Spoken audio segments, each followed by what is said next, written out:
We start tonight with a major shakeup at the Department of Justice. President Trump has fired Attorney General Pamela Jo Bondi after just a 14-month tenure leading the DOJ. Bondi is now the second member of Trump's cabinet to be forced out in this second term. Bondi reportedly ended up in the president's crosshairs for a couple of reasons, principally her handling of the DOJ's Epstein files. We'll have more on that later. Also an issue was her failure to successfully prosecute the president's political foes. Let's take a look at how some of that played out. Trump putting extraordinary pressure on his Attorney General Pam Bondi, publicly calling on her to use the power of the Justice Department to prosecute his political enemies. Notable cases include 2 failed attempts to indict New York Attorney General Letitia James. Today's ruling means, at least for now, both cases will be dismissed. Federal charges have been dropped against Mayor Ras Baraka following his arrest outside an ICE facility. Bondi is the one who installed Lindsay Halligan as the interim U.S. attorney. That has been invalidated. Both Halligan and Bondi should be disbarred. All right, people. John here. Something big just broke. Pam Bondi was ordered to resign after a DOJ leak exposed a cover-up, an explosive allegation that's going viral. But the claim remains unverified, and the reality behind it is far more complex than the dramatic narrative suggests. I'll dig into what's actually been documented. But let me ask you something that should make every single alarm bell in your head start ringing immediately. Ordered by who exactly? What leak are we even talking about? Where's the document? Where's the signature? Where's the actual paper trail that would prove any of this happened? Because here's the thing that's been bugging me ever since I first saw this video pop up on my feed. And I'm betting it's been bugging you too if you've been paying any attention at all. Nobody in that entire video actually tells you, not once, not even a little bit. Those are just some of the many cases that the DOJ has tried without success to pursue. Here are some more. Judges have pushed back in each case, saying that the challenges themselves lack legal merit. And with any government shakeup, it seems that breaking up is hard to do. Bondi reportedly did not want to leave her post at DOJ. The New York Times reports that she spent much of yesterday making her case to stay in the cabinet. Bondi, however, released a statement saying otherwise. She wrote, quote, that she is thrilled to be moving to the private sector and will continue fighting for President Trump. Trump announced the shakeup in a Truth Social post, writing that Deputy AG Todd Blanche will serve as acting Attorney General until a new AG is nominated. Blanche, who was once Trump's personal lawyer, is not without controversy himself.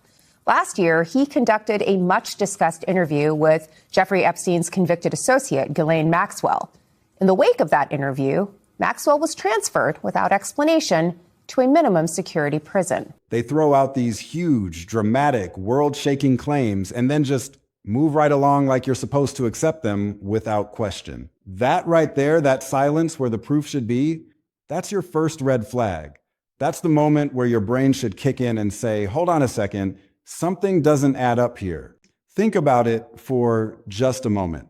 If there was a real leaked document, a genuine order from someone in authority, an actual cover-up that got busted wide open for the whole world to see, don't you think we'd have something more substantial to look at? Don't you think we'd have the actual paper trail, a name attached to it, a date, a signature, something concrete that we could point to and say, yes, right there, that's the proof. But instead, all we get handed is this scary, dramatic headline and zero actual receipts to back it up. Last week, Blanche was at CPAC, where we got a sense of the new acting AG's priorities. Take a listen.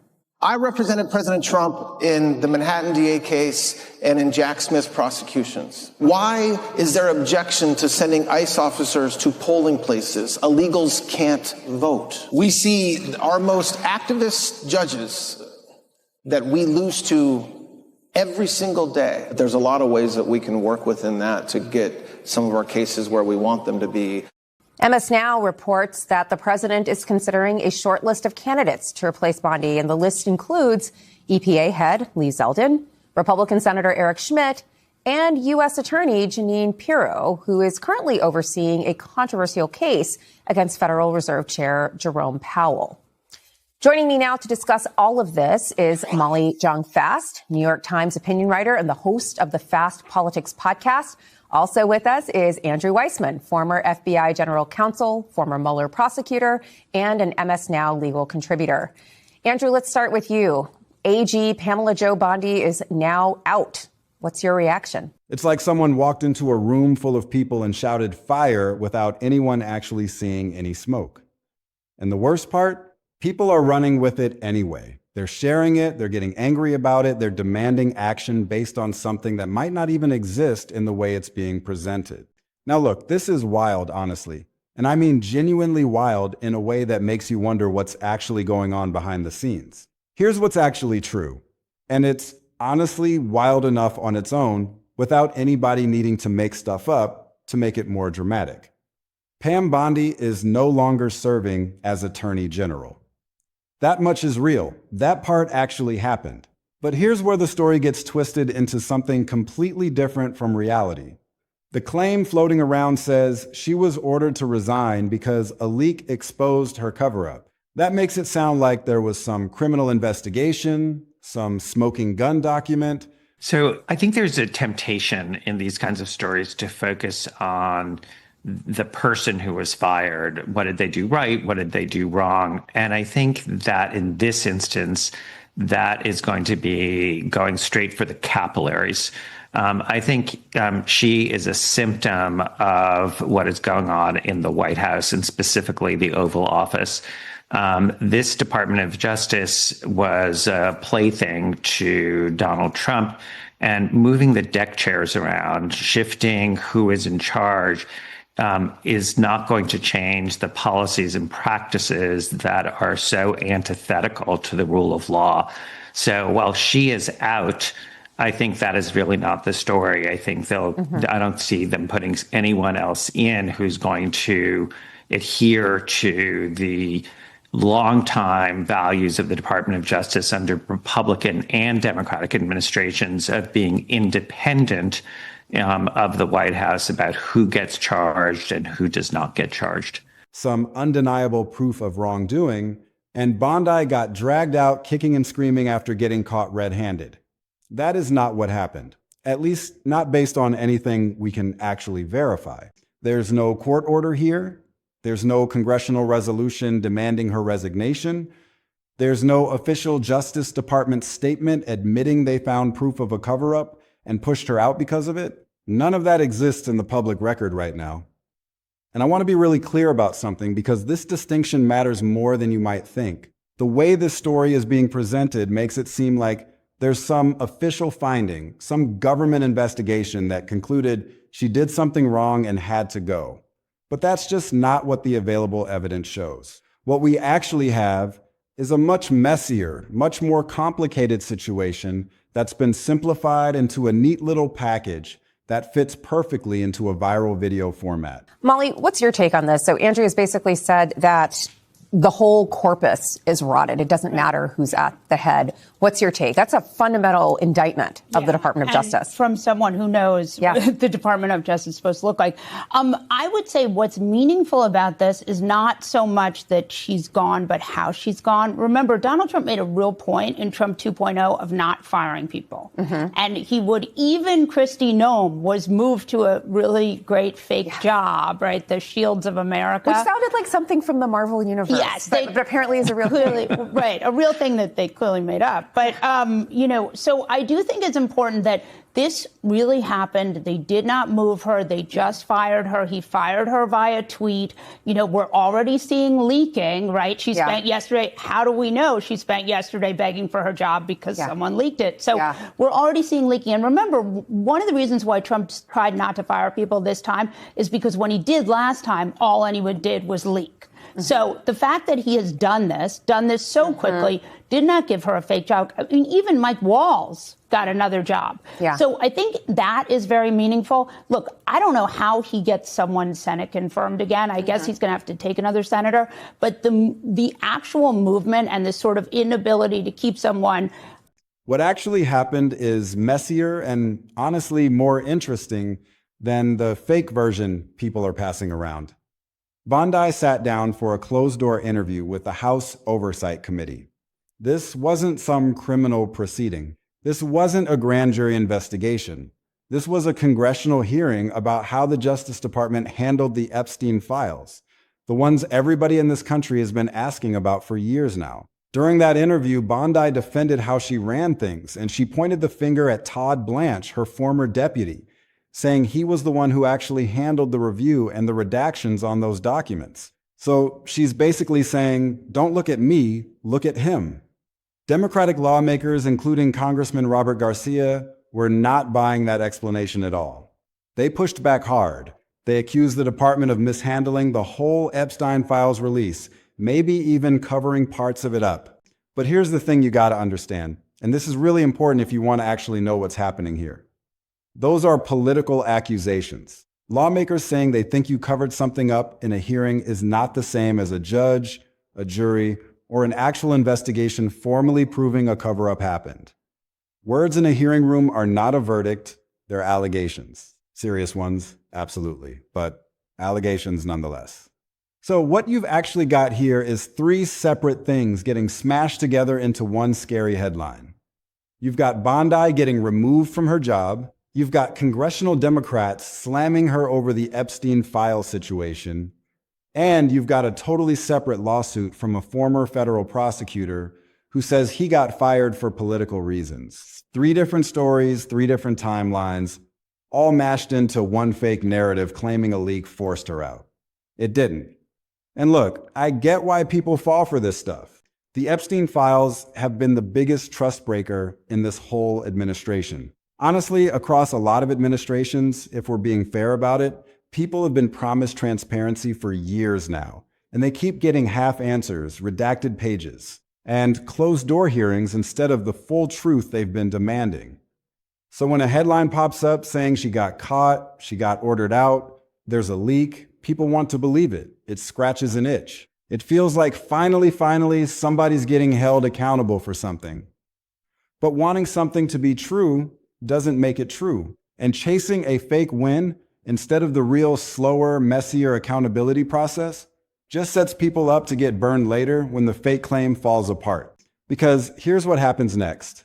Every single time somebody makes a video like this, it racks up views. People share it. They get fired up. Then a week later, nothing happens. No resignation letter shows up. No leaked memo gets published. No court date gets announced. And people just quietly move on to the next shocking headline without ever going back and asking, wait, what actually happened with that story? That cycle right there is the real problem. It's not that people are dumb. Come on, nobody's saying that. It's that outrage sells better than accuracy. And a lot of channels out there know it. So let's break down what's really going on here, because the real story is messy enough without anybody needing to invent a leak that doesn't exist. Let's slow down and actually walk through this piece by piece, because there's a lot here, and a lot of it is genuinely worth knowing, even if the viral headline is complete garbage. First, the removal. Trump pulled Pam Bondi out of the Attorney General's seat.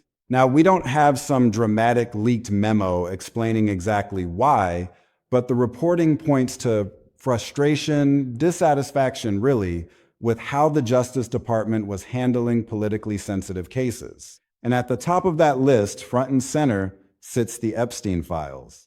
This administration came in with a lot of promises about transparency on Epstein, a lot of promises. And when the follow-through didn't match the hype, when the actual release of documents felt slow, redacted, incomplete, people got angry. Not just Democrats either. A lot of Trump's own base has been furious about this for a long time. So when Bondi got shown the door, it lined up with all that frustration boiling over. Blanche stepped in first as acting attorney general, then locked in the job permanently. And here's something worth noting that doesn't get nearly enough attention. Blanche used to be Trump's personal defense lawyer, his actual criminal defense attorney in Trump's own legal cases before he became president again. So now, the guy who used to defend Trump personally in court is running the entire Justice Department. Make of that what you will, but it's a pretty remarkable jump from personal attorney to the top law enforcement job in the entire country. Now here's where it gets pretty interesting. Months after her removal, Bondi shows back up, this time in front of the House Oversight Committee in a closed-door session getting grilled about the Epstein files. Why does this matter? Because it shows the Epstein files controversy didn't just go away when she left the job. It followed her. Lawmakers still wanted answers about decisions that were made while she was running the department. And in that interview, according to the reporting we have, Bondi defended her own conduct, and she shifted responsibility onto Todd Blanche, her former deputy at the time, saying he was the one handling the actual review and redaction process on those documents. Think about that for a second. The guy who's now the sitting attorney general, the guy Trump picked to replace her, is the same guy she's pointing at, saying he handled the redactions, not her. That's an awkward situation, to put it mildly, because now you've got two former colleagues, one who used to answer to the other, and after everything blows up, they're basically pointing fingers at each other in front of Congress. And Democratic lawmakers, Robert Garcia among them, said her explanation didn't cut it. They accused the department, not just Bondi personally, but the department as a whole, of mishandling or even covering up parts of how the Epstein files got released to the public. Now let's sit with why the Epstein files matter so much here, because I think sometimes we skip past that and just treat it like background noise. This isn't some random bureaucratic paperwork issue. This is about one of the most disturbing criminal networks in modern American history. It's about whether powerful people connected to it are ever going to face real consequences, or whether their names just quietly get blacked out on a page somewhere in a government office. That's why every delay, every redaction, every closed-door hearing about this topic hits such a nerve. People aren't just curious. People feel like they were promised the truth, and they keep getting told not yet, or some of it, or we can't release that part. So when Bondi, the person who ran the department during the chunk of this process, gets hauled in front of oversight and basically says, "Talk to my old deputy," yeah, that's going to make people furious. It should make people ask more questions. It just shouldn't make people invent facts that aren't there yet. Now, come on, let's be real here. Political criticism in a hearing room is not proof of a crime. It's not a court finding. It's not a formal legal conclusion that anybody committed a cover-up. Congress members say inflammatory things in hearings all the time from both parties, because that's partly how oversight hearings work. That's how they apply pressure. But saying you think someone covered this up out loud in a hearing is very, very different from a jury, a judge, or an actual investigation concluding that a cover-up legally happened. The viral video skips right past that distinction. And that's exactly how misleading headlines get made. They take a real accusation and dress it up like it's already a proven fact. Then there's a whole separate thread the viral video tries to fold in, and it's a little sneaky how it gets used. A former federal prosecutor has filed a lawsuit against the Justice Department. He worked out of the U.S. Attorney's Office in Miami, and he says he got fired for political reasons. Specifically, he claims conservative commentators dug up old posts he wrote years ago criticizing Trump, and that after that got attention, he lost his job. That's a real ongoing lawsuit. It raises serious questions about whether political loyalty is being used as a filter for who gets to keep their job at the Justice Department. That is a legitimate, documented concern.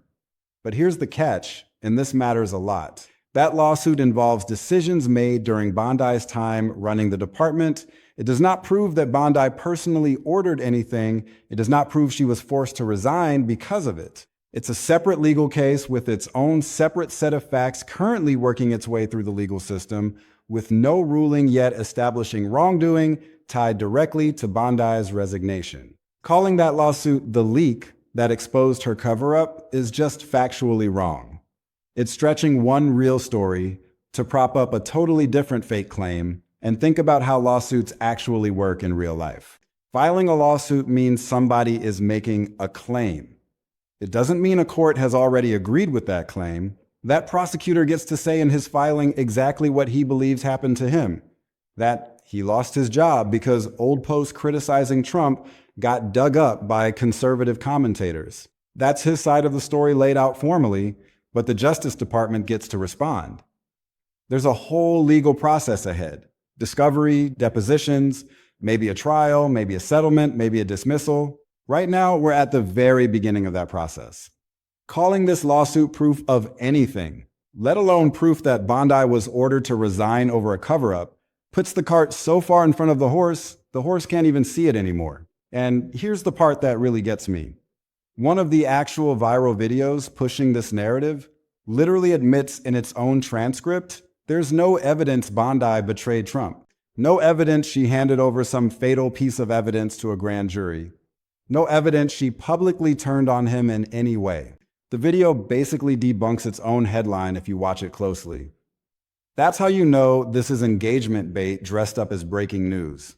They want the shock and title to get your click and then buried in the middle. They quietly admit none of it's actually confirmed. This is exactly the kind of stuff you got to watch for. Headline says one explosive thing, and 2 minutes in, they're basically admitting they don't actually know that for sure. Come on. So let's be crystal clear about what we can and cannot verify here. We can verify Bondi lost the Attorney General job. We can verify Blanche replaced her. We can verify she testified in a closed-door oversight committee hearing about the Epstein files. We can verify Democratic lawmakers were critical of her answers. We can verify a former prosecutor is suing the department over what he says was a politically motivated firing. What we cannot verify is any leaked DOJ document, any formal order for her resignation, any court ruling establishing a criminal cover-up, any official statement from the department admitting wrongdoing ties specifically to Bondi being pushed out. None of that exists in anything we've been able to find. All right, let's break this thing down into simple pieces because underneath all the fake headline noise, there's actually a real story worth understanding here. Bondi's removal from office was real, but it wasn't some dramatic forced resignation over a proven cover-up. Trump pulled her out amid frustration over how sensitive cases, especially Epstein-related material, were being handled. That's it. That's the documented fact. No leak, no order, no smoking gun, just a president deciding he wanted a different attorney general and picking his own former personal lawyer to take over. The Epstein files controversy is very real, and it's not going anywhere. Bondi's closed-door testimony shows lawmakers are still digging, still asking hard questions about how those documents got reviewed and redacted. Her answer, basically blaming Blanche for the redaction process, raises a legitimate question. If she's blaming the current sitting attorney general for how things were handled, shouldn't there be more public accountability about exactly what happened with those files? That's a fair question to ask. Democrats like Robert Garcia are asking it. But asking the question in a hearing is not the same as proving a crime. That distinction matters, and it's exactly the distinction the viral video conveniently skips. The lawsuit from that former prosecutor is a genuinely important story on its own. And honestly, it deserves way more attention than it's getting. Separate from all this Bondi resignation stuff, if a federal prosecutor really did get fired because old social media posts criticizing Trump resurface, that's a serious allegation about political loyalty tests inside the Justice Department. That's the kind of thing that should scare people no matter what side of the aisle you're on, because today it's a prosecutor who criticized Trump. And who knows what it could be tomorrow? Imagine working in federal law enforcement for years, building a career, and then one day someone digs up a post you wrote a decade ago before you even had this job, and suddenly you're out. That's the world this lawsuit is describing. And whether or not you like this administration, that should worry you, because a Justice Department where career staff get purged over old opinions isn't a healthy Justice Department, no matter who's sitting in the Oval Office. But again, that lawsuit is its own separate legal fight. It doesn't prove Bondi was ordered to resign. Mixing it into this fake cover-up narrative actually does that real story a disservice because it turns a legitimate accountability question into cheap clickbait. And that's honestly kind of insulting to the prosecutor too. When you really think about it, he's got a real serious legal claim. And instead of that claim getting evaluated on its own facts, it's getting chopped up and used as a prop in somebody else's fake headline about Bondi. The actual lawsuit deserves its own spotlight. its own follow-up coverage as it moves through the courts, not a cameo appearance in a video that's mostly making stuff up about a different person entirely. Who actually benefits from a headline like this one? The one claiming Bondi was ordered to resign as a DOJ leak exposed her cover-up. Videos like that get clicks because they promise something explosive: a smoking gun, a leak, an order, a scandal with a bow on it. But when you dig in and there's no document, no order, no official finding, all you're left with is a headline that sounds true but isn't backed up. That's a problem because it makes it harder for people to take the real documented concerns seriously. When every third headline is exaggerated or flat out made up, people start tuning out even the legitimate stories. The Epstein Files accountability questions are real. The lawsuit from that prosecutor is real. Those deserve real attention. Instead, they get buried under a fake claim about a leak nobody can produce. So let's talk about why this actually matters going forward. The real issue here isn't some invented cover-up conspiracy. It's accountability. It's whether the Justice Department handled deeply sensitive records tied to one of the most disturbing scandals in recent memory honestly and thoroughly. It's whether political loyalty is being used as a litmus test for who keeps their job in federal law enforcement. Those are serious, documented, ongoing questions. Congressional oversight can dig into this. Civil lawsuits can uncover more facts over time. Those processes take time, and they don't always end with a dramatic headline moment, but that's how accountability actually works in real life. It's slow, it's messy, and it doesn't always give you a clean, satisfying ending in one news cycle. What doesn't help at all is inventing a fake leak and a fake resignation order just to make the story feel more dramatic than it already is. Because here's the thing. The real version of this story is plenty dramatic on its own. An attorney general getting removed amid Epstein Files frustration, her own former deputy taking over the job, her then turning around and blaming that same guy for how the redactions were handled. A federal prosecutor suing the department claiming political retaliation. That's a lot. You don't need to make anything up. And can we talk for a second about what it actually says that people feel like they have to exaggerate this stuff in the first place? The real story already has all the ingredients. Power struggles inside the Justice Department. A scandal the public has been demanding answers on for years. A lawsuit alleging political retaliation against career staff. That's an actual juicy, important story on its own merits. The fact that somebody looked at all that and decided to just make up a leak and an order to, that tells you something about the incentives driving a lot of this content. It's not that the truth is boring. The truth here is genuinely wild. It's that made-up drama is easier to package into a shocking hook. And that's a problem for all of us trying to actually understand what our government is doing.